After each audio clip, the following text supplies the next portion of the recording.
All right, it very much looks like their husbands are set to very, very much have a fantastic feud, probably starting from Royal Rumble heading into WrestleMania. We also view AJ and Becky as being from technically two different eras of WWE Women's Wrestling. Ironically, they're both born in '87, so there's 2 months apart when it comes to their age, but they wrestled two different eras.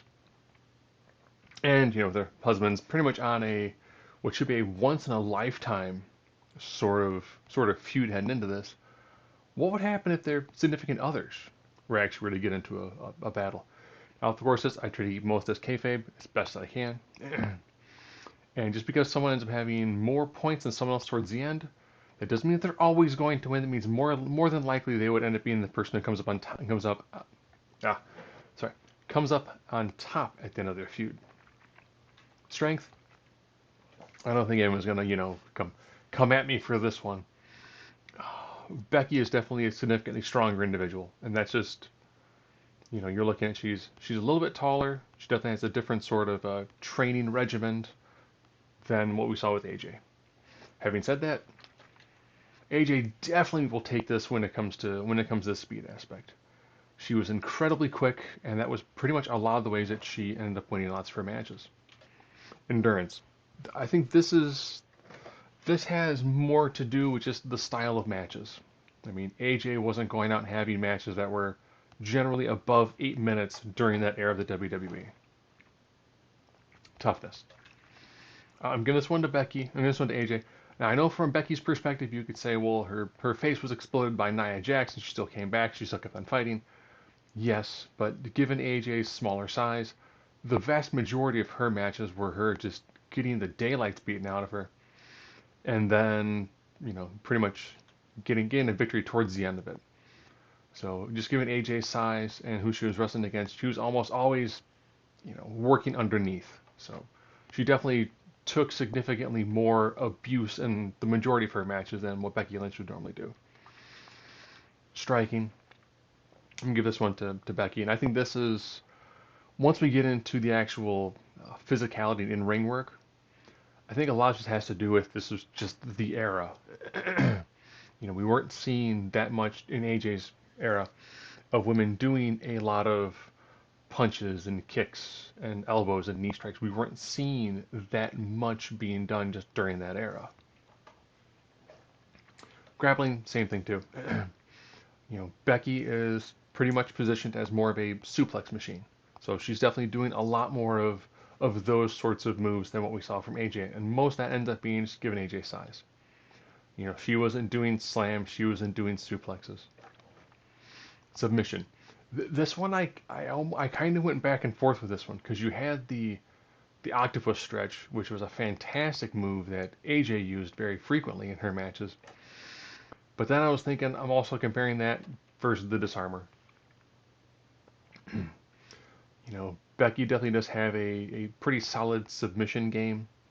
I think a lot of that was because during the era of the Four Horsewomen, Charlotte had a strong submission game, as did Sasha Banks. They both had submission finishers, and they did a similar thing with Becky Lynch. So Becky also ended up having a submission finisher. Does she do it as often now? No, she's transitioned more to the manhandle slam, which does fall more in the grappling perspective. But she definitely does have a much stronger and easier to apply and easier for an opponent to take move in the disarmer. Having said that, high flying, yes. AJ was definitely doing much more in the way of dives, doing more things off of the ropes than we see Becky Lynch do, and that's entirely fine. As I said earlier, a lot of AJ's style was working from underneath. She very very much had, even when she wrestled heel, she still kind of popped the crowd more than anything else. I think that's just because given her size and given what it was that she normally did and then the styles of matches, she was definitely more of a high flyer. I'm gonna skip over with the crowd and we'll come back to that one. So we'll go down to the bottom. Mic work. People might have an issue with this. AJ was very solid on the mic. AJ was able to work both as a heel as well as a face. The time when she pretty much, ran Raw was incredibly well done. They might not have always given her ring time, but she always had mic time. She was very good when it came to working on the microphone. Not saying that Becky Lynch has isn't fantastic as well. Becky still has some stumbles every now and then. And I think we see this more often, just given how good she is on the mic, that when she does make a mistake, it's significantly more apparent. Where AJ never really seemed to have those issues where she kind of stumbled when it came to, the promo side of things. Ring psychology. I'm well aware of the fact that Becky Lynch has actual acting background. She has, I believe it's theatrical fighting work that she did in Columbia University. I think that there was just something given the way that AJ had, I almost want to say, a much more fully fledged character, and she kind of just went with it. Where I think with Becky, there's been more of the growth into it.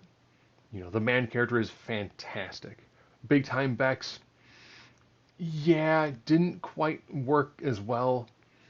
And I think that when you watch the way she does lots of her in ring work, there are moments where, like she'll hit a big move and then opponent kicks out, and whether she's a heel or a face, the reaction to someone kicking out of a big move seems to be the same. Where he didn't have that as much with AJ. AJ definitely understood a lot more of the in-ring aspect when it came to the psychology of it. And this might be more of the fact that, AJ was fantastic in her era when it came to some of these things. And Becky Lynch is very good, just she's in an era with significantly better workers overall. Over with the crowd. So my notes right now, we are functionally tied up. I'm going to give this one to Becky. I know when AJ's music hit, the crowd almost always popped. The crowd absolutely loved and adored AJ. As the crowd definitely does the same thing with Becky. However, I think what really drives this point is things like the Nia Jax incident. Is also the fact that, Vince was dead set on having Charlotte and Ronda be the first main event of WrestleMania, first women's main event. And Becky was able to convince Vince to be like, no, I am of the same caliber as your top two. And then to be able to get the crowd to, almost strong arm Vince into making a triple threat match. And seeing how well she was able to do that, and seeing how much of a crowd reaction she got. I mean, there's a reason why, she walked in with, she was the third wheel in that, and then when she came out, she was the victor. She had both the titles. She was able to become one of the faces of the company. There's a reason why when they did SmackDown and The Rock came out, it was The Rock and Becky Lynch.